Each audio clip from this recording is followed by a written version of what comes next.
Welcome to Empire State Engagements. I'm Dr. Robert Childs. There's been a lot of talk recently about historically bad presidents, and you can't have that conversation without bringing up James Buchanan. I spoke with historian Thomas Balserski about his recent book, Bosom Friends, The Intimate World of James Buchanan and William Rufus King, as well as his recent article for the New York History Journal, The Little Spark of Manhood I Have Left, about Sailors Snug Harbor on Staten Island, a work which grew out of his graduate student studies looking at the history all around him. It's really interesting for historians of New York State and students who go to school in New York State to remember we're living right next door to us in many cases, in the very archives that beckon us to come and research.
Welcome to Empire State Engagements. I am really excited to be joined today by Dr. Thomas Balserski. Dr. Balserski is Associate Professor of History at Eastern Connecticut State University.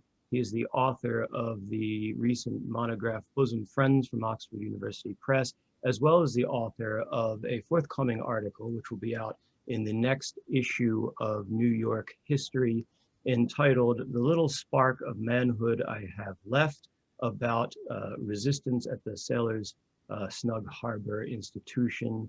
And I am really excited to talk to you today, Tom, both about the article and about your broader work. So welcome to the program. Thank you for having me here, Rob.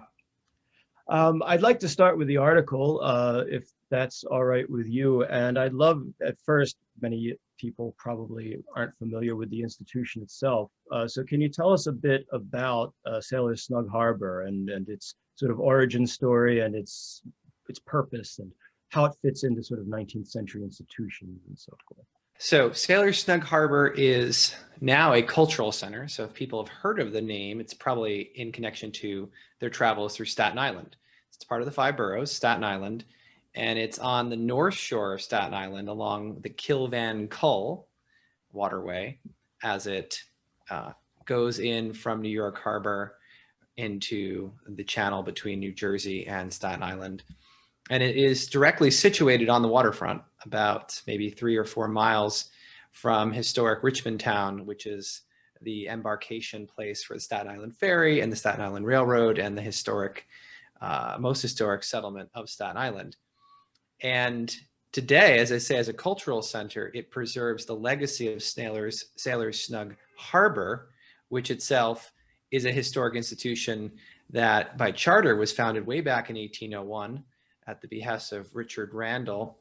And in terms of its actual physical structure and location, began in the 1830s and continued on that site all the way through the 1970s.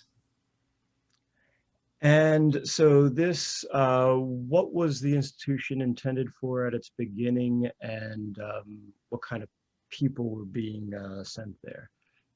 Yeah, so the name Sailors Snug Harbor gives the implication that it is for sailors, but not sailors who are actively at sea or who might be, say, between voyages, but those who have, we might say, retired from their active service, who are as the phrase from the charter went, aged, decrepit, and worn out.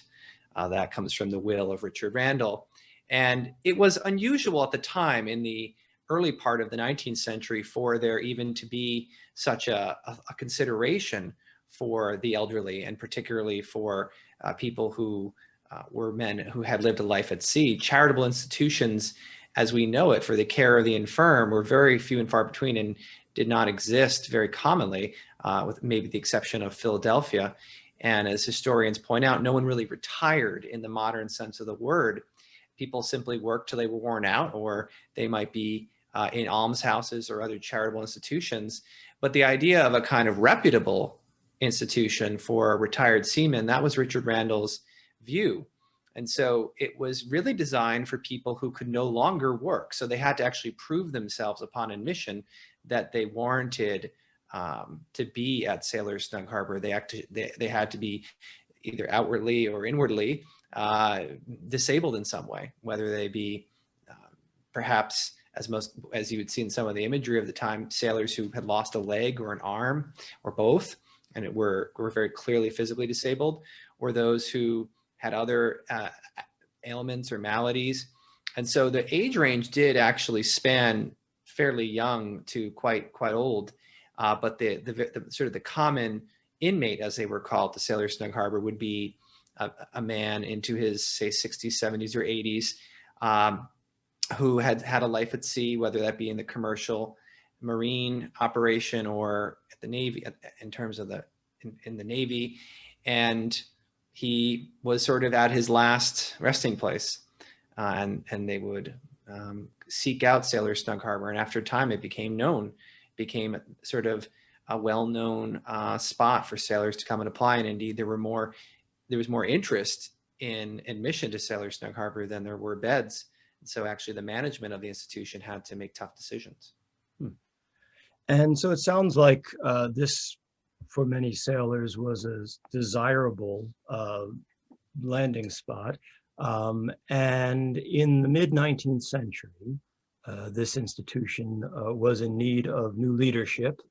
And since we're talking about seafarers in mid-19th century America, people might think there's going to be a Melville involved, and they'd be right. So tell us which Melville, and tell us a bit about the leader of this institution in your part of the story.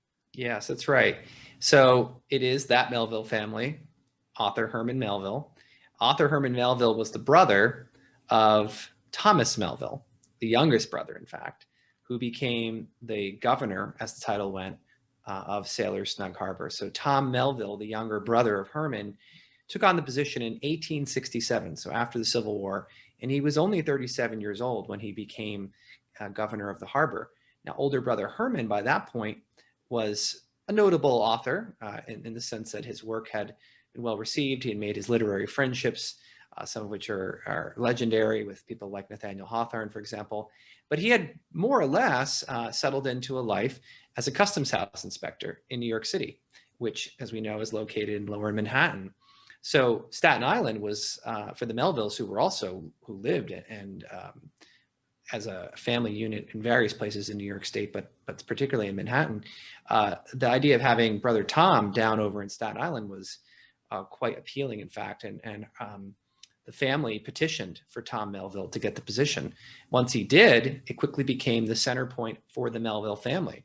And Tom married and brought his mother to live with him until her life expired there. And Herman would come and visit as well. And he likened the Sailors Snug Harbor and his time there, living at staying with the governor, his brother, at the governor's mansion, as a paradise.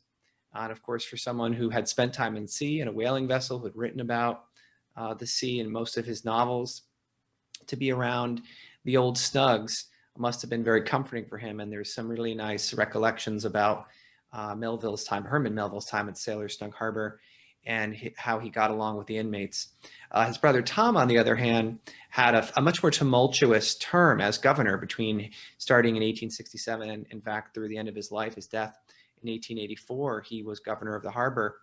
And the article, what I wrote about was essentially this period in the life of the institution and what it reveals about the care of the aged and infirm, what it reveals about manhood, especially among those sailors who were on the physical decline, and what it says about class conflict, really, between captains and sailors, between workers and managers, and how essentially as a society we came to change our views on this form of care. It's really fascinating. When you bring up the point of class conflict, there's a couple of things that leap to mind. One is the fact that Governor Melville's sort of class status seemed to be very much enhanced by this job. It was rather lucrative for him, wasn't it? That's right. And on the other hand, when we look at how you describe the formal class structure and the sort of culture within this institution, at first it is superficially maybe egalitarian at moments. Everybody calls each other captain. There, is that misleading, perhaps, within the institution? That's a great point, because hierarchy and order, discipline, was Thomas Melville's marching order to the inmates of Sailors Snug Harbor. And there's a real case to be made that he was replicating the ship order, as it was known, in which discipline was how ships were run in the U.S. Navy and, of course, in other types of fleets. Melville, who had been a captain at a young age and retired at a young age, you might say, left that active service to become this governor, essentially had that view of the world. And so he treated the inmates of Sailors Snug Harbor as he might a common sailor, whether or not those sailors actually had been captains themselves, because a portion of the inmates had been captains and had that title while at sea. But there was an egalitarian element to how all the inmates came together within the harbor. The thing that divided them was less than their prior service, but more their physical ability. And I noted how there were three classes of men at Sailors Snug Harbor: first, second, and third. And first class would be the strongest, most able and fit men who could do heavy lifting and could essentially help in the operations of the harbor. And for example, they would carry the coal that would then be burned for heating. Whereas the second class men were in some way physically disabled or weak, and they would be assigned, we might say, housekeeping duties, for example, keeping walkways swept and cleaned, so lighter chores. Whereas the third class of men were fully disabled and couldn't participate in the labor of maintaining the harbor.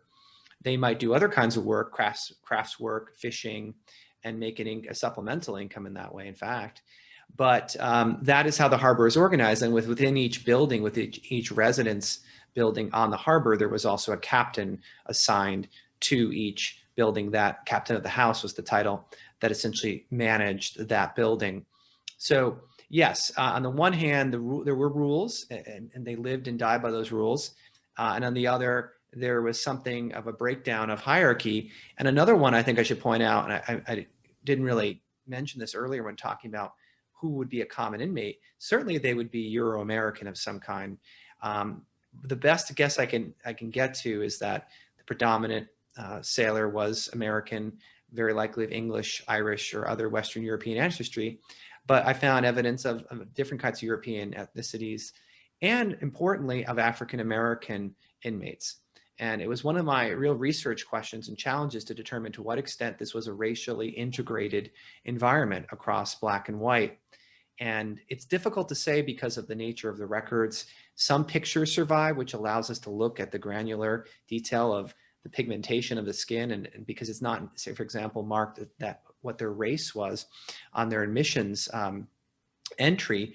So there's some oblique references to it. Melville himself claimed that he had no prejudice in terms of admitting Black inmates to the institution, but by my best guess, they represented fewer than 1% of inmates. And we do know that they were segregated somewhat within the residential buildings. They were kept, as I say, Black inmates were in the basement along with blind inmates. So they were physically apart in their sleeping quarters, but they did dine together, and they did spend recreational time together. And there seemed to have been perhaps a lessening of the prejudice that might have otherwise existed across American society. I thought that was a really interesting point when you talked about some of the diversity within there. Again, hard to glean sometimes from the records that are available, but you certainly had evidence of it. And I also thought it was interesting how you talked about the ways that both the demography of the institution and the culture, not only of the discipline, which we can get to in a moment, but of the inmates themselves, in some ways was a product of their experience at sea. And so how did they, what did the inmates want out of this time here based on what they had experienced at sea? And does that in some ways set up conflict with what Melville wants based on his time at sea? Because they both have different visions of that and different maybe interpretations of how it should be applied, right? Yeah, and this is where I tried to rely on the work of other historians to theorize the ship as a kind of labor encampment and environment, rather a factory even, to use Linebaugh Redeker's formulation.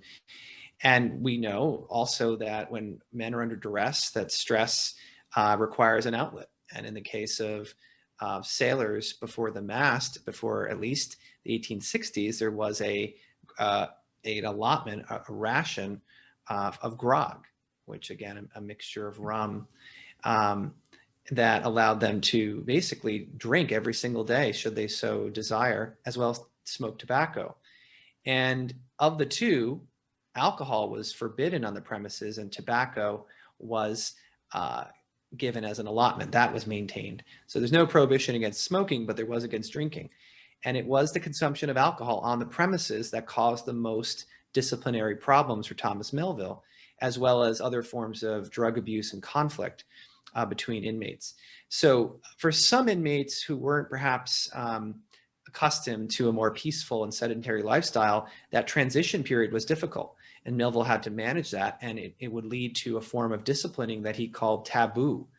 He would use the taboo system to indicate a kind of disciplinary measure against one of the inmates. And as they accumulated in number, the effects for the inmate grew worse. They would start with basically a warning, and then from there, after subsequent taboos, privileges would be taken away, including the tobacco ration. And that, you can imagine, for a smoker would be a true blow to no longer be able to get access to his tobacco supply. So that was a kind of disciplinary measure that the captain, i.e. the governor, tried to impose upon his men for good order. The challenge is that, unlike on the ship, where there was a sense of whether it be a contract signed or that had an enrollment papers had been signed in case of the Navy, on land, there's a sense that they're free citizens and that they can choose to come and go as they please. And in fact, they could. So there was almost more of an entitlement that emerged among the inmates, and some very loudly protested Governor Melville's management and handling of these various policies, to the point where they would take their case to members of the Board of Trustees of Sailors Snug Harbor and even to the press. So that Governor Melville, especially in his later years, was dealing with kind of a publicity nightmare as former inmates complained and brought their case to the public. Yeah, I thought that those were some of the most fascinating pieces of evidence that you're able to have these sort of, the fact that the sailors were sort of taking it into their own hands and getting in touch with the media and bringing in these people. But even before that, they did have other forms of resistance within the Harbor institution itself, right? Yeah, and it's kind of like what you would expect from anyone under duress, where they take actions into their own hands. They could smuggle in items that they wanted. They could go and obtain passes to go elsewhere and essentially try to circumvent the rules. So the question would be, to what extent was the governor able to maintain order and to maintain the rules and discipline? And he also had to hear petitions from the inmates, and sometimes the governor would show leniency after these petitions were brought to him. He would sort of clear the deck and cancel the taboos, as he occasionally did, only then to have them reissue. So it was sort of a cat and mouse game, I think. And there were some inmates in the taboo book who show up more than others. But when the governor saw that number pass a certain point, he would then put them on his so-called blacklist. And that's truly the ones who show up most in the records, because like so much of social history, those who get in trouble, those who come before the law, leave a record of their behavior and actions. Well, it was interesting too, and I'm glad you brought up the blacklist. I'm wondering, because as you point out, Melville claimed to be very kind and very forgiving, and you have these incidents. Oh, it's Thanksgiving, all the taboos go away. But then it seems as though over time he becomes more and more sort of zealous or consumed with enforcing these rules and with affirming his authority. Yeah. You say it's a cat and mouse game. Is he getting more and more consumed by this as there's more and more resistance? What's the dynamic like? That's a good question, because of course it's one person's life and one person's personality to think about. But I look at it from the perspective of his time in office. By the 1880s, he had been in the position for nearly 15 years. And I think it was wearing on him. I think there was a psychological strain to being in this position, like a residential position. And I sometimes liken it to folks who have long terms of service within academia to some extent, whether it be in a residential setting. There's a kind of shelf life, we might say. And I think about this in our residence hall advisors and directors, that you can really only put up with it so long. And it's also, I think, partly just issues over his conflict with the Board of Trustees, from whom he tried to gain more authority. There's also conflict that takes place with members of the staff. But I think at base, Thomas Melville was a kind of tyrannical personality. He could show kindness when he wanted to, but he had a streak within him. And it seemed to worsen towards what ended up being the end of his life. Now, we could speculate as to if health issues were also coming to the fore, because he did suddenly have a heart attack, and that might indicate stress in 1884, which he was only in his 50s. So he definitely was under stress, and it was a stressful environment for him. But I think he worsened his own situation through his behavior, and he was unable to let go of things. And really, he took things personally, especially towards the end. Yeah, as I read your article, it seems as though you have conditions that are primed for a sort of paternalistic and at times authoritarian dynamic anyway. And then this guy's particular, as you say, his sort of tyrant streak just exacerbated things. And it seems as though he has a tendency to overreact. And you point out, it seems especially later on, the episode, a series of incidents that give your article its name and that really just strike us as sort of shocking, and are the William Garland episode. Yes, and I wonder if you could just talk about that series of incidents for our audience, because I think it gives us a lot of insight into the points you're making here. Yes, and so the episode takes us back to December 1882, and the man in question is William Garland, who had been living at Sailors Snug Harbor for some time, but was beginning to chafe under the rules and the overbearing style of Thomas Melville's governorship. And so he actually swore out a 12-page statement to a notary public that survives within the Sailors Snug Harbor archives, which again, we can talk about sort of how historians follow the evidence, because here it is sitting there right in the archives, this extremely long and detailed account. And I quote from it in the article, and I have it here. He says, "You've been in the," he says, he accuses the governor of a very threatening, menacing, and intimidating manner. And so this is what he says Governor Melville said to him: "You have been in the institution hardly a week, and you have broken the bylaws and rules, and you have not had the manhood to come and make an apology to me." And so when I saw the idea of manhood, and you saw the conflict being over issues of manhood, you began to see, how this operated within the harbor, that position of authority that the Governor Melville was in versus the inmate who was older and weaker than him. And Melville then begins to play out his authority and to sort of trumpet. He says, "I am the governor of this institution. I run this institution and not the inmates. And you were not man enough to come to me," reiterating it. And the Garland, sort of his retort is, I'm as respectable a man as any other as far as manhood and self-respect goes, and I will not allow you, sir, nor any man to crush the little spark of manhood I have left of me in my old age. So you have to sort of envision for a minute this much older man who's sort of weakened and decrepit, squaring off against a younger individual in Thomas Melville who has this authority over him.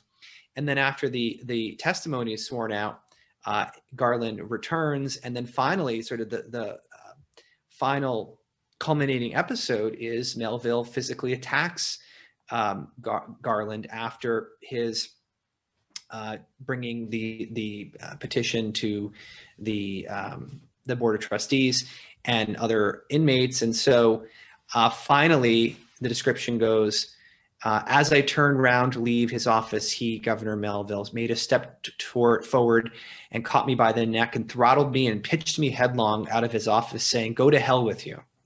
Again, he's 77 years old and unable to resist this physical attack. But what's interesting about the Garland episode too, because this is 1882, towards the end, Governor Melville only lives another 15 months. So Thomas Melville is dead by 1884.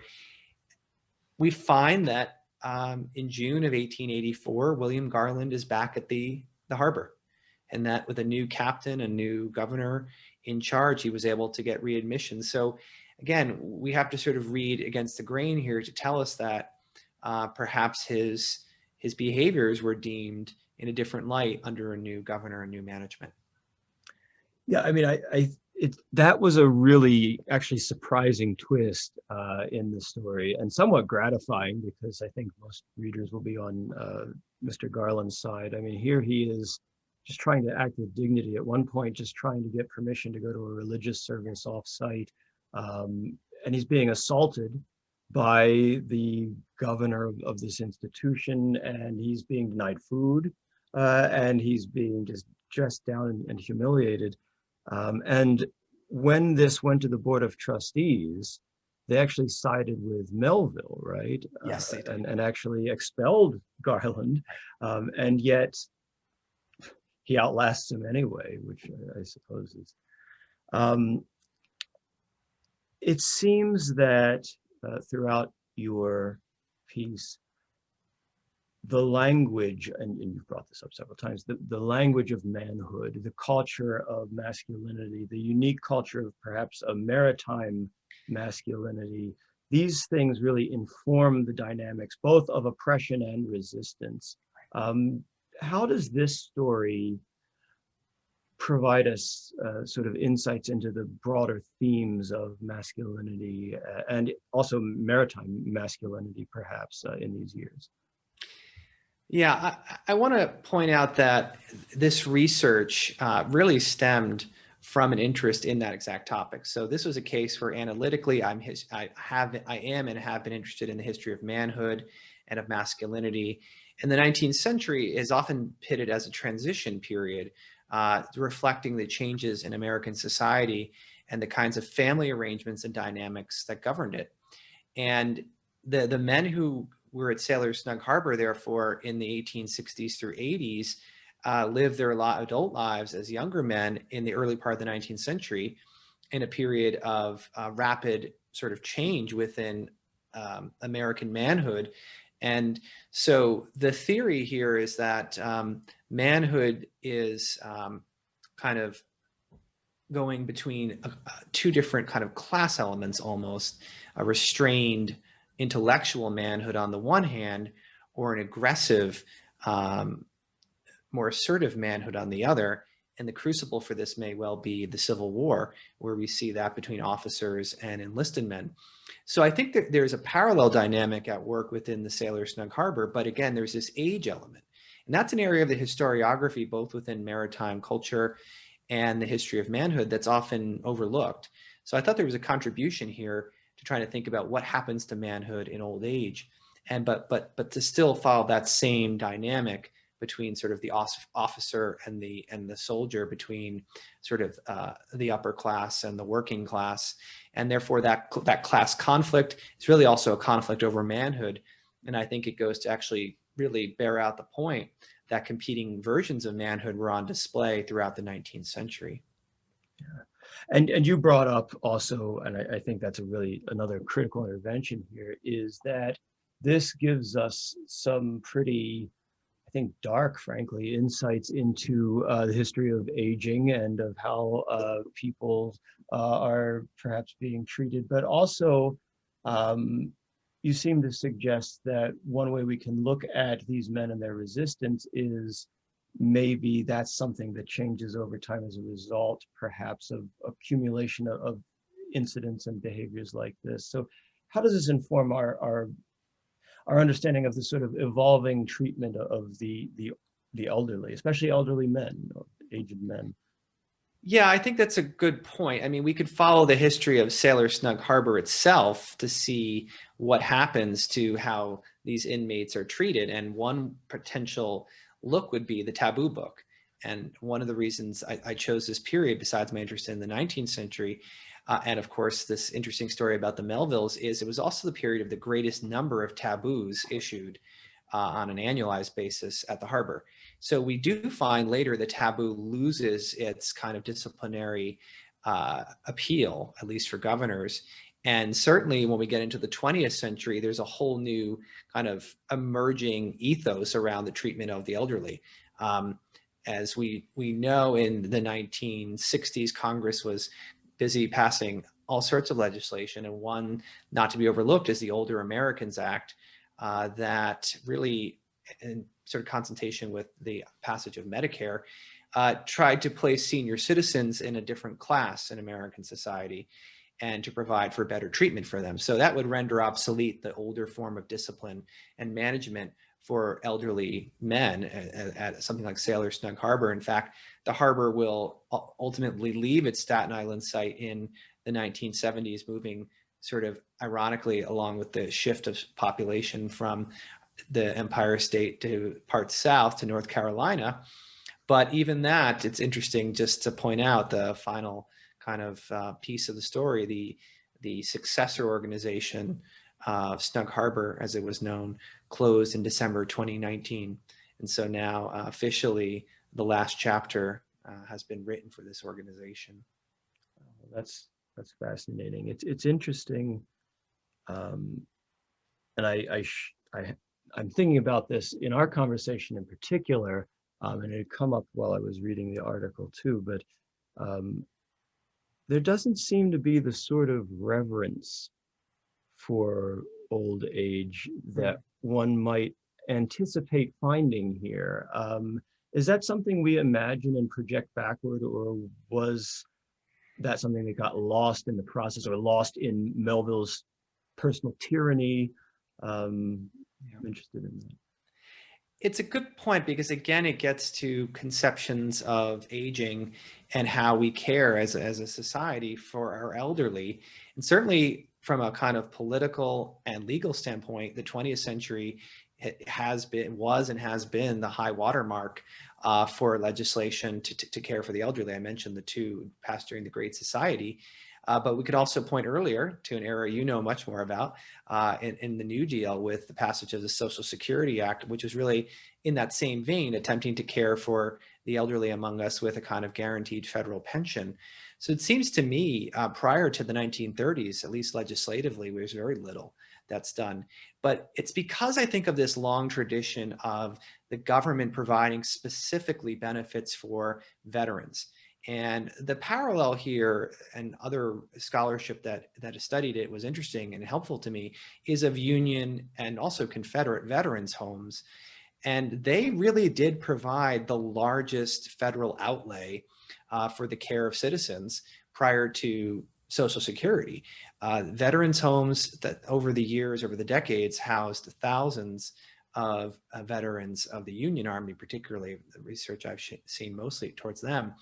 And that was a rather large expense for the federal government, and one that they committed to, pensions for those veterans and then for their widows. And we know in the news, it was just recently, I think, that the last surviving widow of a Union Army enlisted man, she only passed away, I think, this year. So it's an incredibly interesting kind of look at how the government began to really be much more activist. And I think there's a case to be made that the federal government began to expand, and it's sort of what we call now the social safety net through veteran care and what becomes the Veterans Affairs Administration and hospitals surrounding it. And that Sailors Snug Harbor, therefore, is sort of in the same keeping. It's more of a private charitable operation, but it reflects what will ultimately become a major commitment of this country towards its elderly. It's really fascinating. And again, it's a nation whose commerce is central to its growth in the 19th century. Sailors are such a part of that, and it's a brutal job.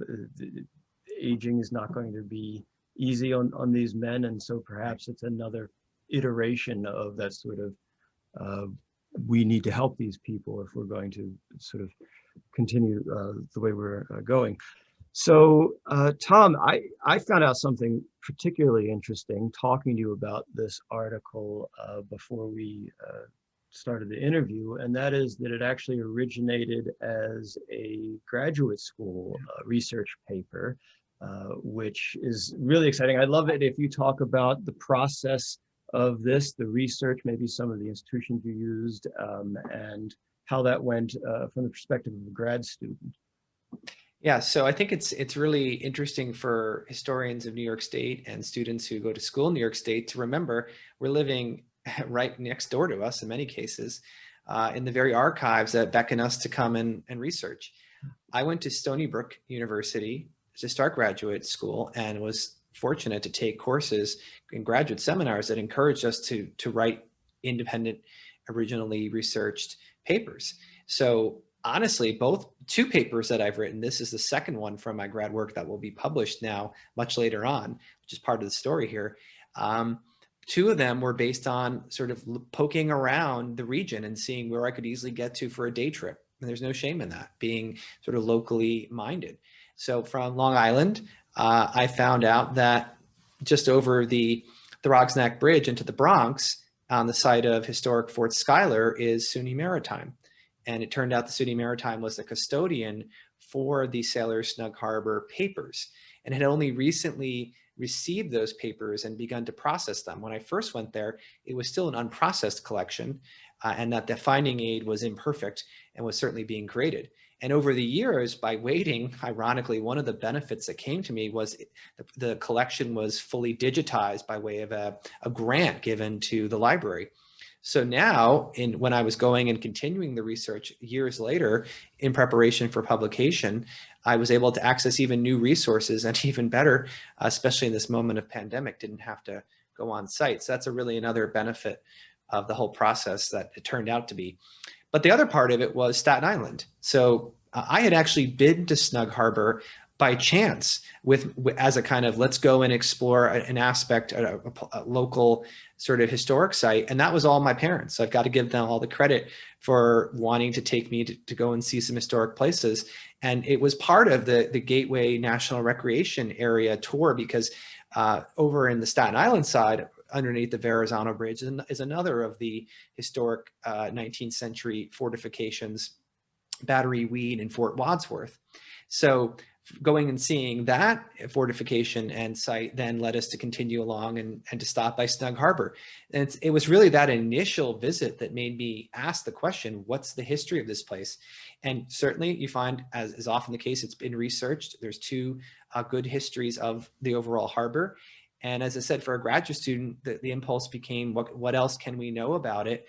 And then comparing, and then really when I found out that the SUNY Maritime collection was recently processed and hadn't been really investigated as part of those initial publications, I thought, well, now's the time to see what can be seen. And it ended up being, I thought, a decent grad seminar paper. I was really pleased with it. But as I said, I put it aside. It wasn't the subject of my first book. It's not my main area of research, but I've been sort of living with the sailors of Snug Harbor all this time, and maybe waiting to see if there was a right time to bring them back out. So for me, just now teaching and working in Connecticut, and having gone on to the PhD at Cornell, I've had this sort of desire to return to this research, and I'm really glad I did, because I think now it's time for publication.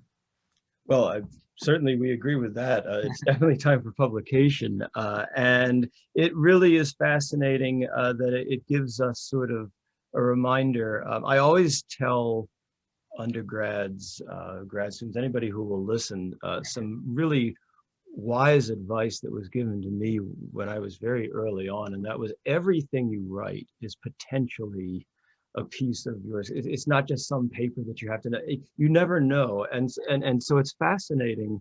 I mean, this was sort of sitting off, as you suggest, on the side while you were building up this major and well received, and we'll talk about it momentarily, monograph for Oxford University Press, and over on the side is this other project. But I think it's a great contribution, and it's interesting the value of having those side projects. I think you give us some insight into that. Yeah, I think side projects are what motivate us, and may I point out they can sometimes become larger projects.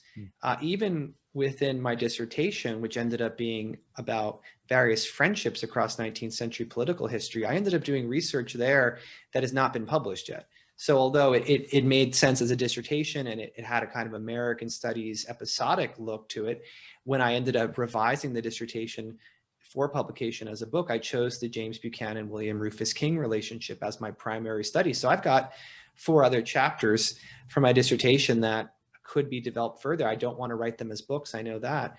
One of them I published as an article on Franklin Pierce and Nathaniel Hawthorne, and another also I published as an article about the passage of the Kansas-Nebraska Act.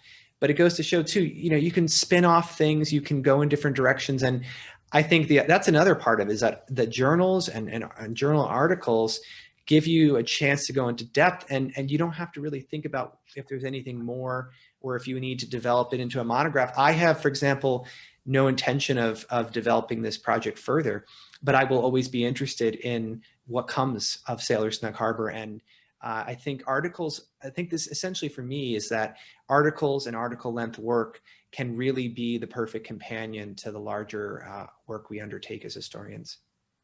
I think that's really well put. And as you suggest, this comes out of your early grad years, and it is a side project as you were refining something else that came out of your grad years into this major book, from Oxford, Bosom Friends. Now, you've had a lot of opportunities to talk about it, and hopefully some of the people watching today have seen some of your other interviews.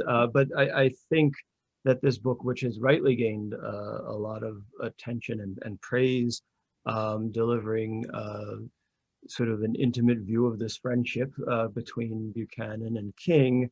I know from your many other discussions of the book, as this sort of established expert on James Buchanan, that there are certain recurring themes that come up again and again in the questions, in the interviews, in what people want to know from your research. And so I will start by asking you, why do you think there's been such a resurgence of late in interest in our 15th president? And from there we can explore some of those themes if you'd like. Yeah, and I'll just say a word further about if there is a kind of genealogy of historical interest here. It's that Manhood gets back to that. That has been my major scholarly project, is historical manhood. And why did I come to James Buchanan and William Rufus King? It's an aspect of their lived experience as men. It's their lives as bachelors. And neither men married. They were lifelong bachelors. And what became fascinating immediately, just cracking sort of the first page of the story, was how for many people, especially those who somehow got on the internet one day, who could comment away and just type what they think. And I'm not talking necessarily social media, as I am more sort of web 1.0, blogs and message boards and commentaries, and then some pieces that show up on sites, is therefore the assumption that this relationship makes James Buchanan our first gay president.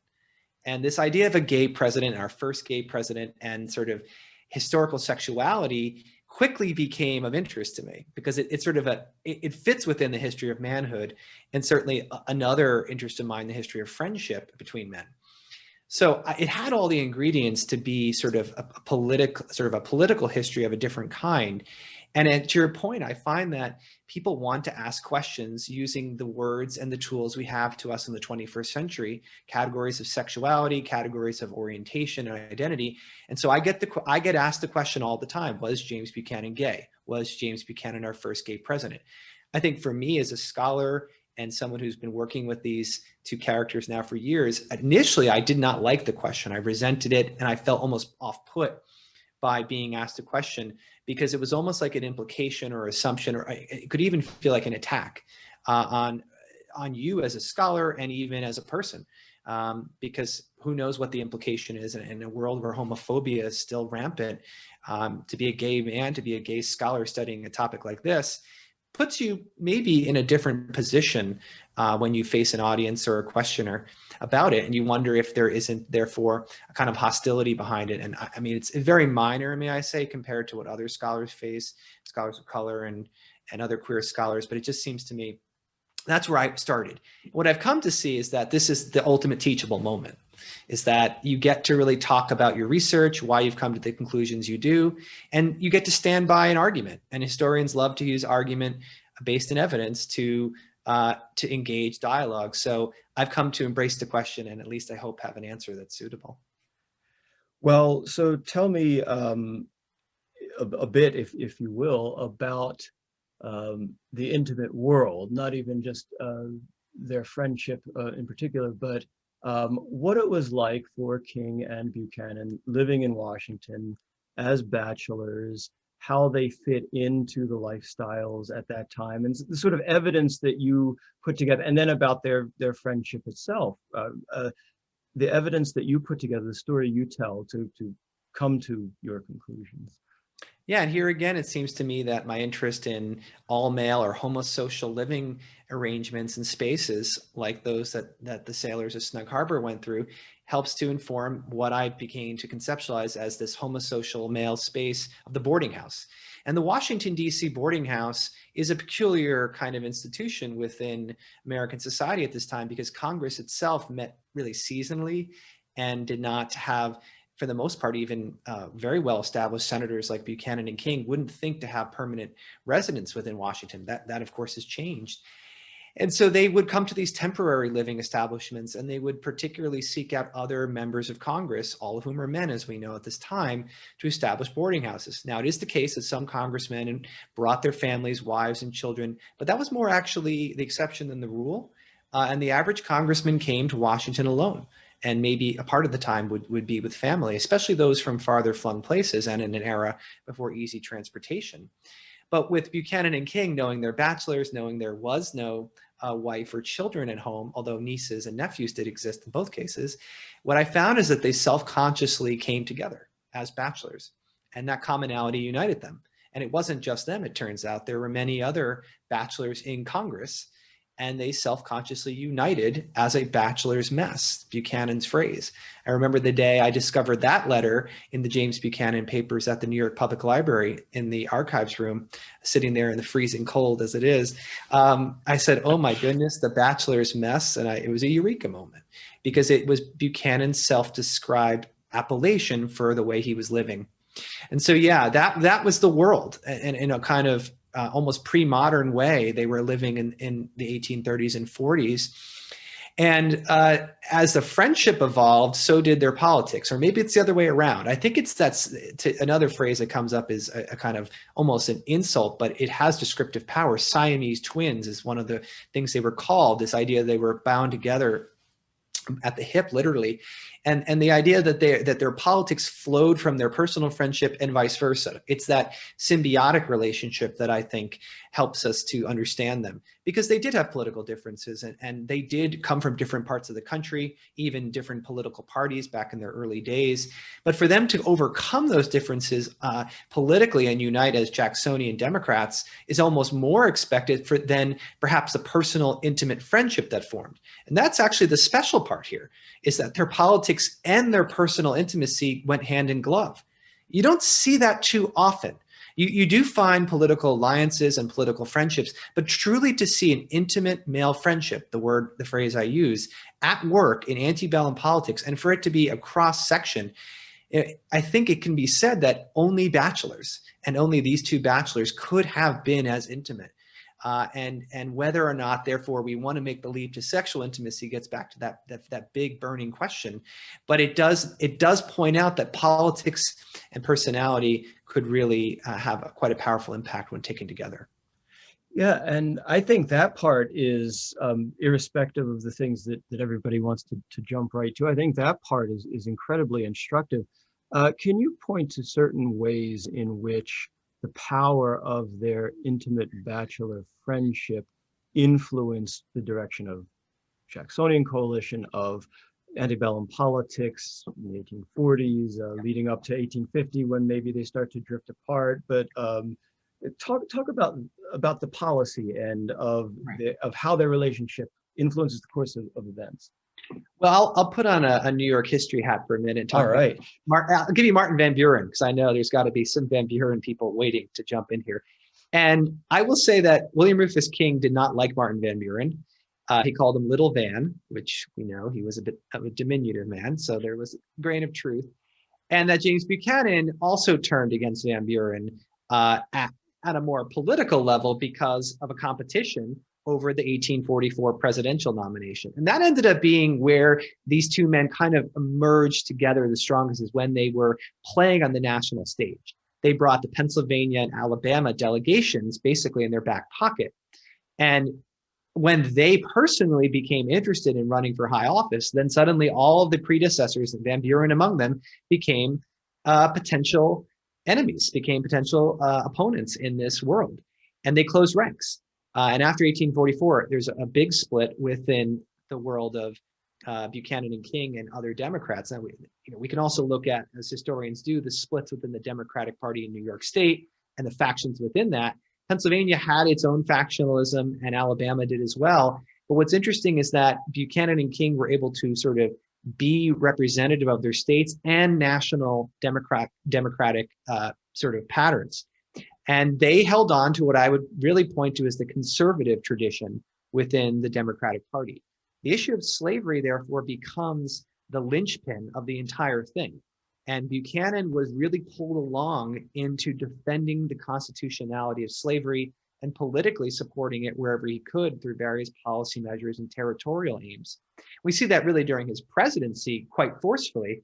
And getting to another reason we care about James Buchanan, the failures of his presidency, it's an argument that I try to develop in the book, that it's this untoward subservience, we might say, towards Southern ideals and values, which are inculcated him from a much earlier period in his relationship with William Rufus King, that lead to some of the disastrous decisions of his presidency. And as far as King, he was Franklin Pierce's vice president. So he's another one who achieves a national prominence. He was always sort of the number two, both within the friendship and within the politics of the day. But he's able to wield pretty substantial support. And he's the only man from Alabama to ever have been president or vice president. So, and from Selma, which gets to another interesting historical moment, to what extent we remember these 19th century Democrats who stood on the side of slavery and stood ultimately to continue that system till their dying breath. It's really fascinating. And I love how you point a couple of things out. One is that King is long gone by the time Buchanan's president, and yet the sort of the worldview that he helped to create in Buchanan through those years of closeness really had a lingering effect on maybe the reasons why we look at, well, I don't think it's we. I think pretty much consensus is that there are a series of failures by Buchanan. That was set up by someone who's no longer around and a product of that intimate life. It's a fair point. It's a point that could be even expanded to other Southerners. I think King is most powerful in Buchanan's rise to power, but it's members of Buchanan's cabinet, especially someone like Howell Cobb, who I sort of see as the stand-in for William Rufus King, his Secretary of the Treasury. Cobb is married, but as I said, there's long stretches of time where Mary Ann Cobb, his wife, is not at the White House. And we see that same intimate pattern being developed. I think the difference is Howell Cobb was not committed to James Buchanan to the same extent as a William Rufus King, and will be among the members of his cabinet who resign and leave to support the Confederate government. So that's so-called. And so it does seem that Buchanan chose poorly and began to rely on the wrong people. Who's left with him at the end of his administration? It's someone like Joseph Holt, who goes on into the Lincoln administration, and Josiah Black also, and Edwin Stanton. These guys who are really going to be stalwart Unionists are the ones sort of keeping Buchanan propped up at the end as he's devastated over the departure of his Southern cabinet members, and ultimately as he watches secession happen across the 7 Southern states that had already seceded by the end of his term. So the helplessness of James Buchanan points to a weakness as a leader. And it also, though, I want to say one word that's often not associated with him and should be is stubbornness, because he's also very stubborn and committed to this strict interpretation of the Constitution that leads him to ultimately inaction. So it's stubborn inaction is kind of the phrase I sometimes come to when I'm talking to people about it. And it looks, of course, historically horrific in light of Lincoln's strong and decisive action and ultimately commitment to fighting the war to the bitter end and ending slavery in the process. So between James Buchanan on the left and Andrew Johnson on the right, we have 2 of our worst presidents. And as you may know, Rob, this is another reason why Buchanan's back in the news. Yeah. Well, because we love to play that game of who's worst president ever, and that game seems timely again. It's interesting. I want to ask very quickly and then move to that game, sort of. King is this incredibly, he's the most short-lived vice president. He lasts, what, a month, I think. That wasn't unexpected by the time he was vice president, first of all, but also, does his absence affect, so we know that his presence in Buchanan's life had affected things, but does his absence also affect things? And maybe because other Southerners take I don't know, but if you can talk both about, because I don't know that everyone understands, my students are always shocked when I tell them, once the vice president's gone, you've just got an empty chair for 3.5 years or whatever. So what was that like in this time of increasing tumult, first of all? And how did Buchanan take that? And also, how did it maybe exert an influence on what happened once he was in charge? Right. Well, a lot to unpack there. I think Sorry.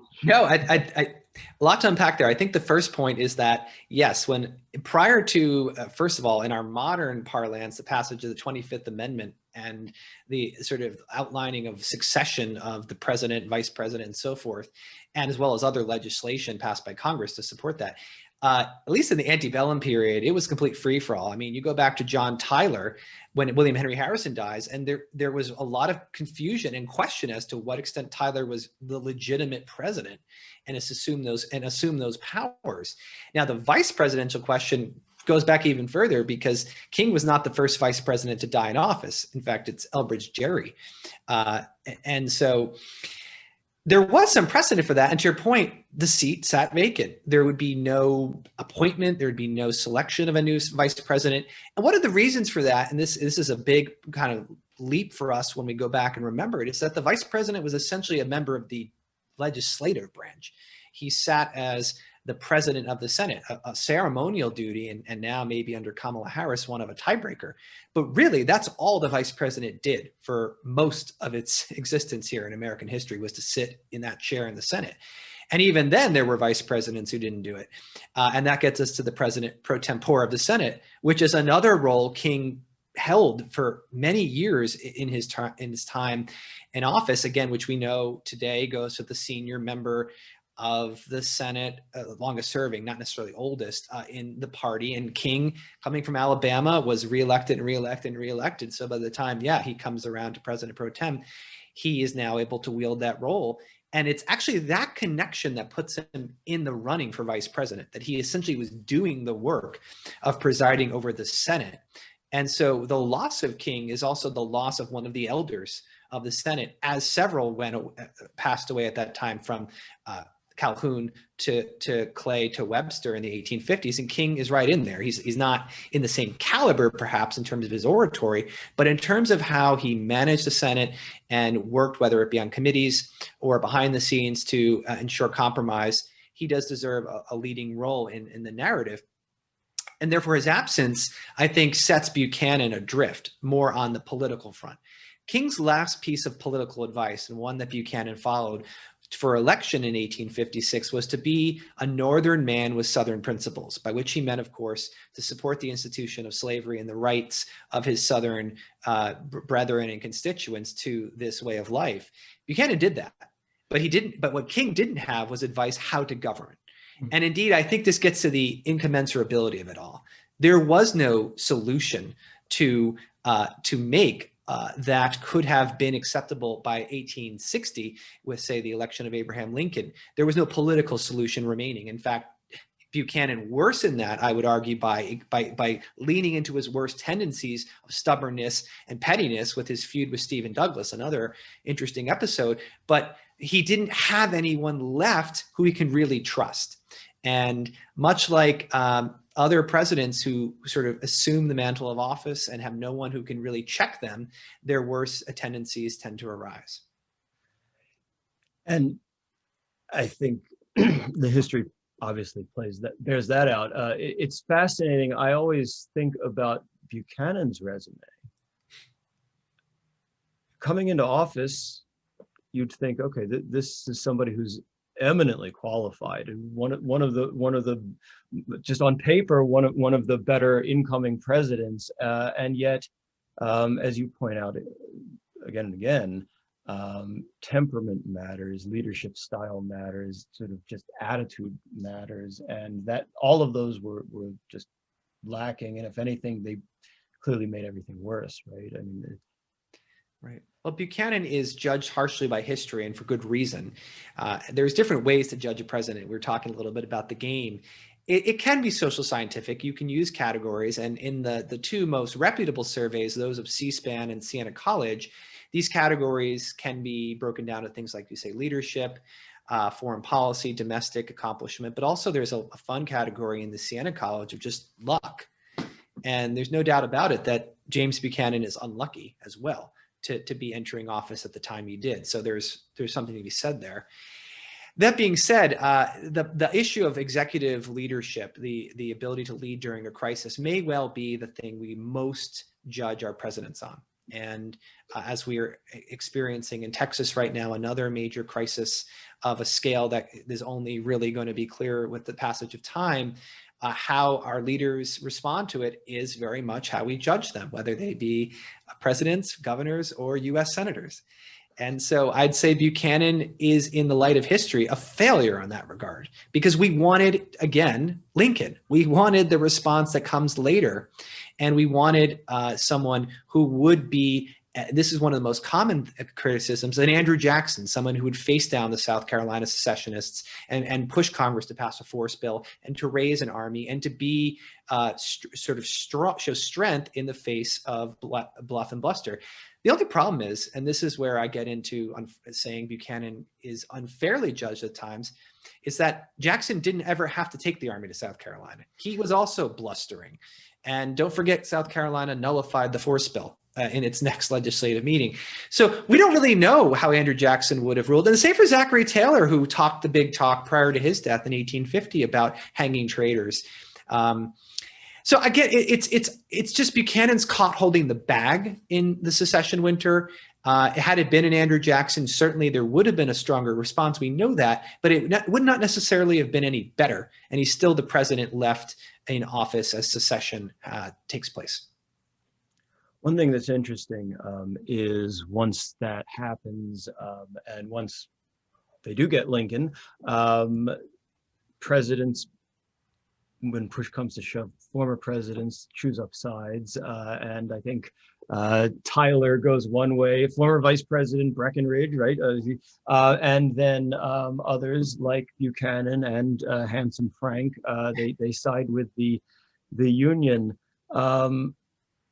King's still alive. It's hard to speculate, of course, but if King's still alive, what's he doing? Is he that sort of that Southerner you want to say was the exception, or is he going home? Well, Southern Unionists were not uncommon, but Yeah. that's the problem. Would King have been a Southern Unionist? You might think so by where he ends up on a national ticket and having supported the Compromise of 1850. But we also know where his family goes, and we also know the limits of his unionism were pretty clear. And we know that to be from Selma, Alabama, was to more or less be a diehard Confederate. There were very few Unionists from that town, although other parts of Alabama are famous for its Unionists, like Jones County. But no, I think he would have been a supporter of the Confederacy. I think he sounds to me like other prominent Confederate politicians before the war. And again, I think had he lived, he would have fallen in that camp. To your point, though, about former presidents and their role, I would give Buchanan, again, some more credit, especially compared to Pierce, because Pierce was out there July 1863, giving a very unwise speech to a public audience right on the eve of the Gettysburg victory. And in fact, news of it came as I think he was on the platform. And so he was booed off the stage.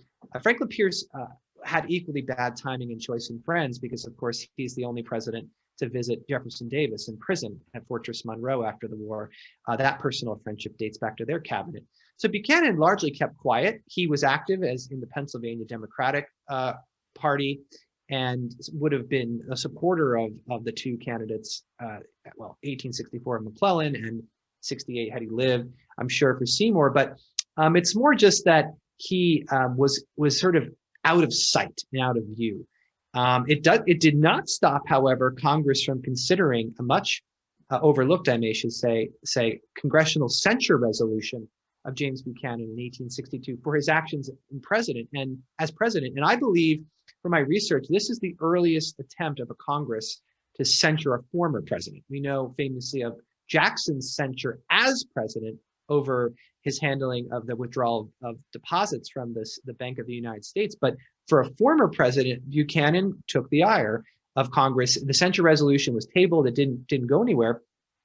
But he was also held accountable in other ways. The franking privilege, which allowed him to send and receive mail without paying postage, was taken away from former presidents. And there was then a whole series of patchwork laws that gave the privilege on and off to various people, first ladies and presidents, until it was finally restored in the Former Presidents Act.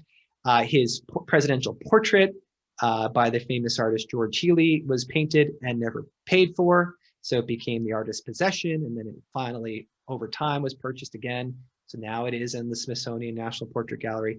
But one of my sort of comments I often get from people who are friends with me and know about Buchanan's history is he once called Queen Victoria portly, and we take offense to this because history names an age after her, and the Congress wouldn't even pay for your portrait, James. Well, what's very interesting is that this kind of brings us to the present in some ways, because we have a former president now who perhaps has there have been attempts at least to hold the former president accountable for some of their misbehavior, and perhaps there will be further. And that brings us to, I guess, the two big questions that you always get asked about Buchanan, as well as the fact that you're being asked them often, because as a political historian and as one of a president who's more and more of interest, you have become increasingly prominent in a sort of public-facing way. So first, in those public-facing forums, you will be asked the sort of simplistic, superficial first gay president and worst president. So I'll let you sort of speak to those, but then I want to talk more importantly, I guess, about your broader engagement with the public at large. But first, what the two big questions of why everybody who randomly stumbled upon your book on Amazon, ended up buying it, right? They want to know those two things. So I guess not to cost sales, but and let us know your answers. I appreciate the candor of the question, and as I said, I'm ready to answer it. So I did in the book, in the introduction, lay out my view of the sexuality of James Buchanan and William Rufus King, and I point using evidence that the evidence does not support a view that James Buchanan was gay, to use that phraseology, or attracted to other men. In fact, throughout his lifetime, he engaged in courtship, was engaged once, it was a failed engagement, and continues to show real interest in women in at least a courtly sense, if not a truly sexual sense, throughout his life. And again, firsthand and secondhand accounts can be of interest here. William Rufus King, on the other hand, I come to a different conclusion. He never seriously engaged in courtship throughout his life. And he used a kind of fig leaf of a story about an attraction for a Russian Tsarina, of all things, on the day of her marriage, that would forbid him from allowing, as he said, a wayward heart to ever love again. This is a classic story of a kind of lost love as a guise for what I believe was his attraction towards men, his sexual attraction towards other men. And so I see the Buchanan King as sort of crossed lovers in that regard, that William Rufus King felt for James Buchanan something that James Buchanan did not feel in return. When I came to that insight, I realized it doesn't make for a gay relationship, but it does make for a one-sided attraction that had a same-sex element to it. And when you read it in those terms, you see King always sort of putting himself out there emotionally to a much greater degree than Buchanan ever reciprocates. And one of your earlier questions was, how does Buchanan take the passing of William Rufus King? He doesn't issue any public statement. He seems to be fairly quiet about it. And in later life, although he continues to profess a brotherly affection for King, you can see how it's complicated by the course of the Civil War and by the conflict that had taken place. So we don't have very much to say about how he would have felt in time if there would have been a different kind of reconciliatory feeling towards Southerners, because Buchanan will spend the rest of his life in Pennsylvania and not really have that chance, with the exception of King's niece. So the second question about worst president, I think it's interesting because I've also given a presentation arguing Buchanan shouldn't be the worst president. Happy to say why, but simply put, Donald Trump's presidency is acute, and our feeling for his performance is acute. And up until the last day, there was a kind of way in which we were holding him accountable as an American people for his actions. Impeachment has been now the way sort of to do this, but there are other ways to hold Trump accountable. And one way, if you want to kind of get to it, is to liken him to the worst presidents, to use history as a tool. There's this phrase that comes up a lot, and this gets to your point about commenting on television: history will remember, or history will judge, or history will tell, as if somehow history is this divine force that operates on individuals. And it's not. It's you and me and the rest of us coming to consensus and agreement. So, I initially thought there's no way that Donald Trump could be the worst president because of what I knew was a strong historical consensus for James Buchanan.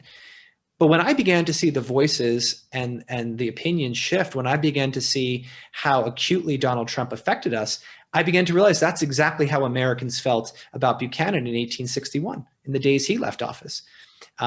And what I think is even more damning for Trump's historical presence and legacy is he won't shut up. He's going to continue to be a part of political discourse in some form, whether he runs again or is making noise in the background. And Buchanan was not those things. He actually retired into disgrace, but he retired quietly and wrote his memoir and attempted to fight out history on that battleground. And I think that's one major difference, is that the Trump post-presidency will be also unlike anything we've ever seen. And while one could liken it, say, to Richard Nixon and how legal battles ensued, for example, over his presidential library, which I think is likely here too, it's in our lifetimes anyway, I predict we will call him that. And I think that is already the majority view. I should point out, though, in fairness, Barack Obama is considered the second worst president in most polling. Again, just because it's that acute response of voters. They're going to say, this guy's the worst, this guy's the worst. We should expect that almost now because of the polarized partisan times in which we live. But I also think on a more objective and social scientific way, Trump will be ranked very poorly. Unlike, I mean, Buchanan had the sort of, I don't know if you can call it dignified grace, but sort of the wisdom, at least, to go back to Wheatland, and I don't think we can expect that in the current situation. And to your first point, I just want to say I really appreciate the nuance with which you address the question throughout the book, and there is. I don't know if this is too much, but is there sort of an element of sadness when you think about the one-sidedness, or the, not one-sidedness, but the different views of how who they are for one another, especially given, as you point out, Buchanan's relatively chilly reaction to his loss. And this gets to the question of actually one of my first comments that I made for media was about Pete Buttigieg's candidacy. And he made a claim early on a radio or some kind of podcast show that he felt that given the historical nature of his candidacy as the first out major presidential candidate, and I want to say major and out is two caveats, to have made a real run at it anyway, that, and he said there likely were gay presidents in the past. And he was trying to sort of, in his analytical way, trying to tell us that his candidacy may not be so unusual, and to try to kind of, as he often did, downplay aspects of what is real, still lived and felt homophobia in the society. But people jumped on him, and the people jumping on him were historians. And that's when I was called by NBC News for a comment. And I simply said, that is not an accurate statement. And I use what I like to call the social constructionist view of sexuality. And I wanted to actually give Pete his due. He did have a historic candidacy, and he did so in a way that's very different from what would have been the case for someone like Buchanan, in that he's married. You know, and you could make the point, well, what if Buchanan had not been a bachelor? What if he had been married to a woman, and then we somehow find the evidence that we want to find, right? This sort of tragic love story, if you want to read it that way, that doesn't consummate. Well, that's counterfactual again, because that's not what it was. The force of the closet in American history is a powerful one. And within our own lifetimes, that has kept people from really coming out and identifying as who they are. And Pete Buttigieg, born like me in 1982, like me, has a fairly late coming out story. And it seems to me this generation, us millennials, are a pivot point to that, where it was almost unheard of to be out in college, for example. And Pete's story is one of coming out way past that into his time as mayor of South Bend. And then, you know, there is a love story at the heart of his shortest way home, and it's to Chasten, and it's a loving relationship that's on display. And he's now our first confirmed out member of a cabinet. Again, I say confirmed because people will jump at me about appointed, but it just goes to show that that's where we are now, finally. And so for it to not have been the case in the 1830s and 40s isn't, it just requires historical perspective to recognize what has changed since then, and to really value the forces of history that lead to change, and to not try to simplify and flatten any one view of history. I think that's really incredibly well put, and again, the book handles it with such nuance and grace that I think is needed. And so I really appreciate the way that you do it and the way you express it. And you pointed out that you've talked about this issue. You've talked about whether or not Buchanan is in the basement of the presidential rankings in numerous public forums. You mentioned NBC. You've been affiliated with CNN, all sorts of local channels around Connecticut. I think your entree to this, if I'm not mistaken, was C-SPAN, right, where you've several times been part of that. I'm interested if you can discuss a bit the value of this and why you think it's important, because I think you've had a lot to say, including at your university, about the importance of historians to discuss this. So if you could talk a little bit about how you feel about that sort of philosophically and professionally. Yeah, I think it's a good point. A fellow C-SPAN lecturer, Rob, so he did a great job there. That was my first televised appearance, and I was so happy to do it. It was a thrill. I still think back to that moment for my students and myself. And C-SPAN is wonderful. It goes into the classroom of professors around the country. And for anyone listening who's not had a C-SPAN visit, guess what? We're looking for people. So raise your hand. Really, it's not an exclusive club. It's just one that happens to have formulated around people who've done it. So contact Rob or I about it. But from C-SPAN, I would say, yes, some of this other more, I guess, mainstream media, because C-SPAN's a public service and local access and all that, that is followed only because of this presidential election. And I think living in the Trump presidency, which has been described like historic and unprecedented, and these words that call for context have given us a new platform. And I think many historians have emerged as fresh voices to think about it. And it also puts us into conversation with the public in new ways. Of course, the written work that we do is more comfortable and familiar, but to have to sit here, as we've been doing now, I'm okay sitting here, Rob, because the same seat I've sat in for interviews, and I know how to do the microphone and the light and this and that. And it was kind of fun at first. I mean, to your point, I think there's an element, there's a thrill to it. There's a professional satisfaction involved.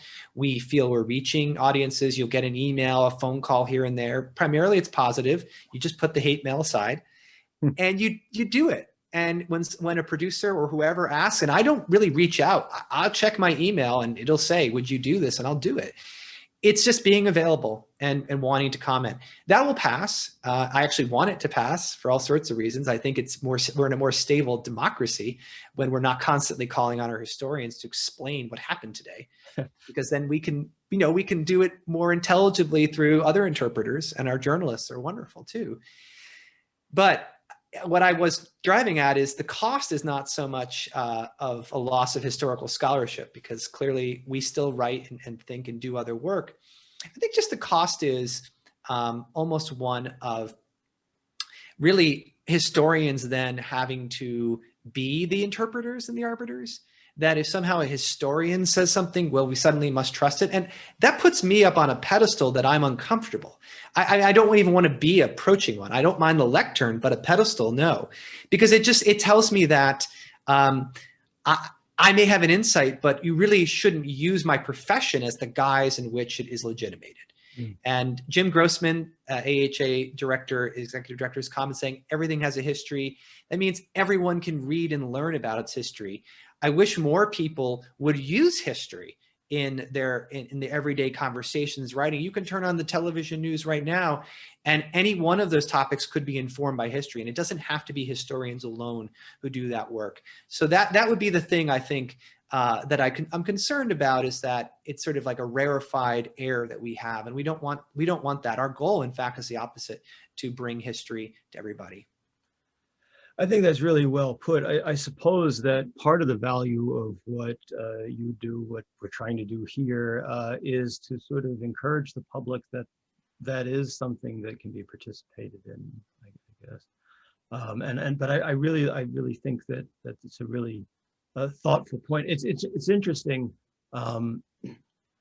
During this election season, I suppose that all of a sudden it became hip again to be a political historian. Is that what you see passing, or do you think just the sort of which dumpster fire are they going to be asking me to remark on today? It's interesting that as a presidential historian, right, all of a sudden you're in demand. Have you found that interesting at all? Or yeah, it's interesting. Surely I reflect on it.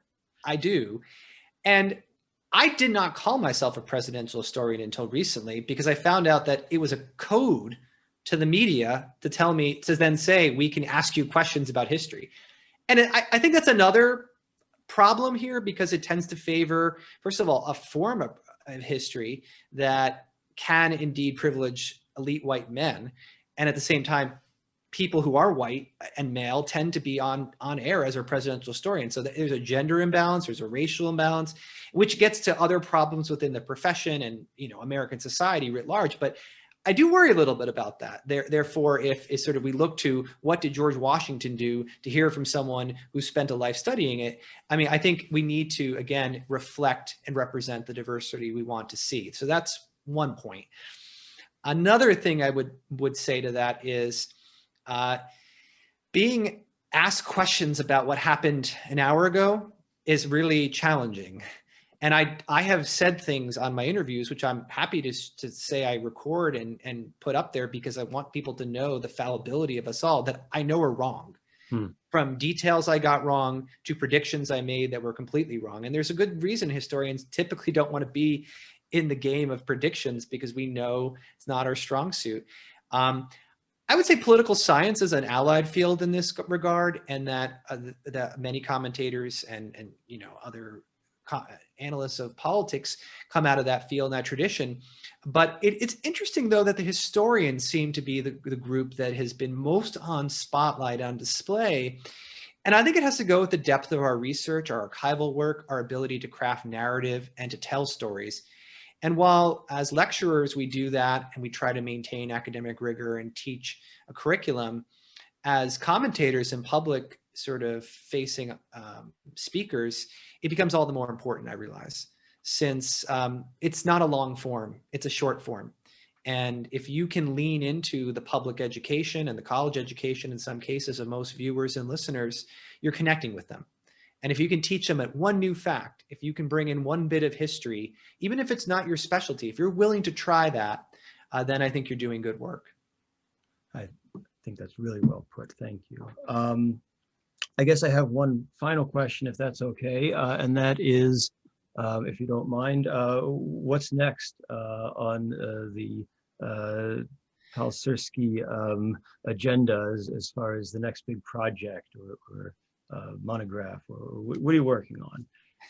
Well, I was working on Sailors Snug Harbor, and I'm happy to see that done. And as I said, there are other smaller pieces I could continue to work on that are in the pipeline. But I think a larger project is a valuable way to guide a research agenda.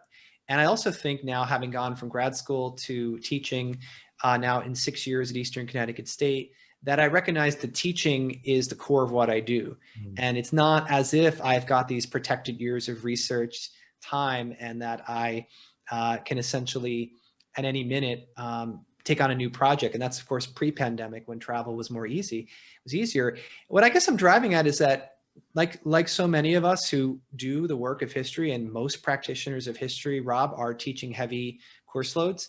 Mine is 4 and 4, and that's not the highest you're going to hear on this show or others. I want to put a plug in for the work of our adjuncts and our lecturers and our contingent faculty who are making it even possible for me to do research. I recognize that. I also recognize that that there's no better research from any one historian or the other, but I better use the platform I have to be most effective. And I do know that I have a sabbatical coming up. So I don't want to make anyone jealous, but I am on sabbatical next year.